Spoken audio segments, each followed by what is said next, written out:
আজকে আমি আপনাদের সাথে ইন্ডিয়ান পলিটি বইটা শেয়ার করব।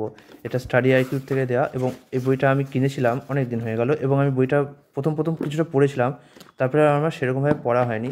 এই বইটা বেশ মোটা এবং এটার কত পৃষ্ঠা আছে দেখবেন, 700-র বেশি, 832।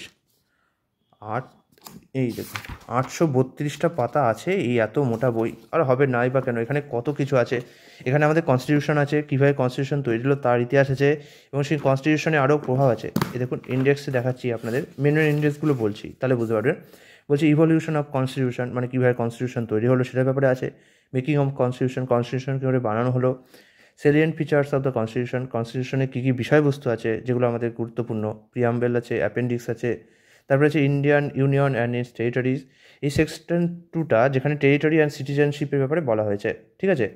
সেকশন 3তে আছে রাইটস অ্যান্ড ডিউটিস, আমাদের কী কী কর্তব্য আছে এবং কী কী আমাদের অধিকার আছে। ফান্ডামেন্টাল রাইটস আছে, ডাইরেক্টিভ প্রিন্সিপালস অফ স্টেটস আছে, ফান্ডামেন্টাল ডিউটিস আছে। এছাড়াও আছে হচ্ছে সেকশন 4। সেকশন 4-এ আছে হচ্ছে সিস্টেম অফ গভর্নমেন্ট, অর্থাৎ পার্লিয়ামেন্টারি সিস্টেম আছে, ফেডারেল সিস্টেম আছে, সেন্ট্রাল স্টেট রিলেশন আছে, আর হচ্ছে ইন্টার স্টেট রিলেশন। এরপরে আছে হচ্ছে সেকশন 5, যেটা এক্সিকিউটিভ, যেখানে প্রেসিডেন্ট কীভাবে নির্বাচিত হয়, প্রেসিডেন্টের ক্ষমতা। 16তে আছে হচ্ছে ভাইস প্রেসিডেন্ট, 17তে আছে প্রাইম মিনিস্টারের ব্যাপারে, 18তে আছে হচ্ছে সেন্ট্রাল কাউন্সিল অফ মিনিস্টারের ব্যাপারে, 19 নম্বরে আছে হচ্ছে ক্যাবিনেট কমিটির ব্যাপারে, আর 20 নম্বর অধ্যায় আছে গভর্নরের ব্যাপারে, এবং 21তম অধ্যায়ে চিফ মিনিস্টার, আর 22তম অধ্যায়ে স্টেট কাউন্সিল অফ মিনিস্টারের ব্যাপারে আলোচনা করা হয়েছে। সেকশন 6-তে আছে হচ্ছে লেজিসলেচার।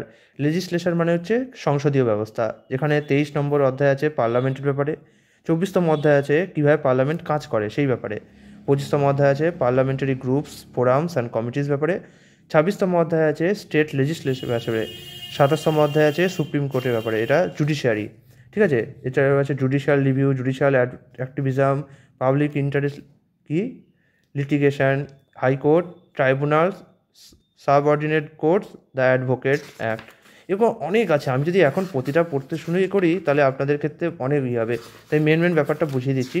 আর সেকশন 8-এ আছে লোকাল গভর্নমেন্ট আর ইউনিয়ন টেরিটরিজ। 9 নম্বর অধ্যায় আছে amendment, basic structure of and emergency. আমাদের সংবিধানে অনেক সময় অ্যামেন্ডমেন্ট করা হয়েছে না, পাল্টানো হয়েছে না, যে কোনো জিনিস সরিয়ে দাও, কোনো জিনিস যুক্ত করো, সেটাকে অ্যামেন্ডমেন্ট বলে। সেকশন 10-এ আছে কনস্টিটিউশনাল বডিসের ব্যাপারে, যেমন কনস্টিটিউশনাল বডিস কি, যেমন নির্বাচন কমিশন আছে, স্টেট নির্বাচন কমিশন আছে, ঠিক আছে, public service commission, finance commission, এগুলো হচ্ছে কনস্টিটিউশন বডি। তো এই পুরো অধ্যায়ে অনেকটা ডিটেলে কনস্টিটিউশন বডিস ব্যাপারে আলোচনা করা হয়েছে। সেকশন 11-এ আছে নন কনস্টিটিউশনাল বডি।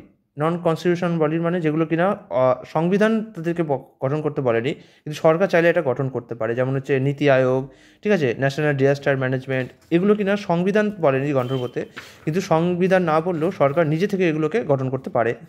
এরপরে আছে হচ্ছে আদার কনস্টিটিউশনাল ডাইমেনশনস, যেখানে আছে অফিসিয়াল ল্যাঙ্গুয়েজ কী হবে, ঠিক আছে, পাবলিক সার্ভিস কী হবে, স্পেশাল প্রভিশন অ্যান্ড রাইটস কী হবে, ইত্যাদি ইত্যাদি। এরপরে সেকশন 13-তে আছে হচ্ছে পলিটিক্যাল ডাইনামিক্স। পলিটিক্যাল ডাইনামিক্সে আছে হচ্ছে কোয়ালিশন গভর্নমেন্ট কীভাবে ফর্ম হবে, রিজিওনাল পার্টি কীভাবে ফর্ম হবে, ঠিক আছে, voting behaviour, political party, national integration ইত্যাদি ইত্যাদি ব্যাপারে এবং ফরেন পলিসি ব্যাপারে এই অধ্যায়ে আলোচনা করা হয়েছে। এরপরে লাস্ট সেকশন ইলেকশনের ব্যাপারে আছে, ইলেকশনের ল কী হবে, ইলেকশন রিফর্মস কী হবে, ইলেকশন কীভাবে কন্ডাক্ট হবে, এই ব্যাপারে আলোচনা করা হয়েছে। তো বইটা কালারিং নয়, এবং আমি বলবো কি কালারিং হলে হয়তো দামটা অনেক বেশি হয়ে যেত। এটা মোটামুটি 500 টাকার মধ্যেই দামটা পড়ে, এবং এর মধ্যে কিছু চার্ট, কিছু ছবি খুব সুন্দরভাবে দেওয়া আছে, যেগুলো কিনা আপনার পড়তে সাহায্য হবে। কিন্তু সত্যি কথা বলতে কি চার্ট ছবি অতটা দরকার নেই, তাই এই বইটা সেটা খেয়াল লেগেছে। এই বইটার একটা ভালো জিনিস আমার লাগলো, যে এখানে দেখছেন প্রতিটা উত্তরগুলো কিনা টু দি পয়েন্ট আছে। মানে যদি আপনাকে কোনো কোশ্চেন আসে তাহলে আপনাকে এমন নয় যে আলাদা জায়গা থেকে টু দি পয়েন্ট বানাতে হবে, এখানে অলরেডি বইটাকে টু দি পয়েন্টভাবে করে দেওয়া হয়েছে এবং সেখানে মেন পয়েন্টগুলো উল্লেখ করা আছে। তাই আপনাকে এমন নয় যে অন্যান্য বই থেকে নিজেকে পয়েন্ট করতে হবে, করলে সেটা ভালোই, সেটা কেন হবে না, কিন্তু এই বইটাতেই কিনা সেরকম ব্যাপার দেওয়া আছে যে টু দি পয়েন্ট। দেখুন এখানে সব পয়েন্ট রয়েছে আছে এবং মেন জিনিসগুলোকে হাইলাইট করা আছে, ফলে জিনিসটা পড়তেও আপনার সুবিধা হবে।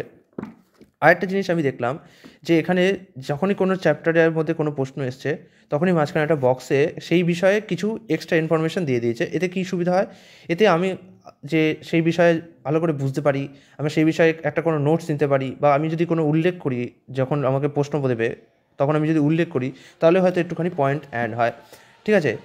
এবং বইটার যে ভাষা, যেটা অনেক স্টুডেন্টের জন্য একটুখানি কঠিন হয় কিনা, যে ইংলিশ ভাষা পড়াই কঠিন, তারপর যদি সেটা আরও শেক্সপিয়ারের মতো ভাষা দিয়ে লেখে তাহলে তো আরও কঠিন। তো এই বইটার ভাষাটা কিনা অত হালকাও না অত কঠিনও না, একদম মিডিলে রেঞ্জ করছে। তো কিছু কিছু ওয়ার্ড পাবেন যেগুলো কিনা আপনার জানা নেই, তো আমার এর জন্য একটুখানি অসুবিধা হয়েছে, আমি একটু ফোন খুলে দেখতে হয়েছে। তবে হ্যাঁ, মোটামুটি সহজের দিকেই আছে। আর পাবলিক সার্ভিস কমিশন দিচ্ছেন, নিশ্চয়ই সেরকম ভালো পড়াশোনায় আছেন বলেই দিচ্ছেন, তাই আশা করি আপনার ইংলিশটা মোটামুটি ভালো আছে। তো এই বইটা যারা এবার সব থেকে ইম্পর্টেন্ট প্রশ্ন, লক্ষ্মীকান্ত কিনলে এই বইটা পড়া আছে? সত্যি কথা বলবো, লক্ষ্মীকান্ত যদি আপনার কাছে থাকে তাহলে এই বইটা খরচ করার দরকার নেই, কারণ অলরেডি একটা বই আছে, আপনার উল্টো এক্সট্রা চাপ হয়ে যাবে। এই বইটা তারাই কিনতে চান যারা কিনা আমি অত পয়েন্ট করতে করতে অত সময় দিতে পারবো না, আমার তাড়াতাড়ি দরকার, আমার সময় চলে যাচ্ছে, আমি একটু টু দি পয়েন্ট চলে যাই, তাদের জন্য ঠিক আছে। কিন্তু যাদের অলরেডি লক্ষ্মীকান্ত আছে ও লক্ষ্মীকান্ত পড়ছেন, তাদের আবার এই একটা বই খরচ করবেন, এটা আপনার চাপই বাড়াবে আর টাকার খরচই বাড়াবে, এছাড়া আর কিছু হবে না, ঠিক আছে? তো এই ছিল একটা শর্ট ভিডিও।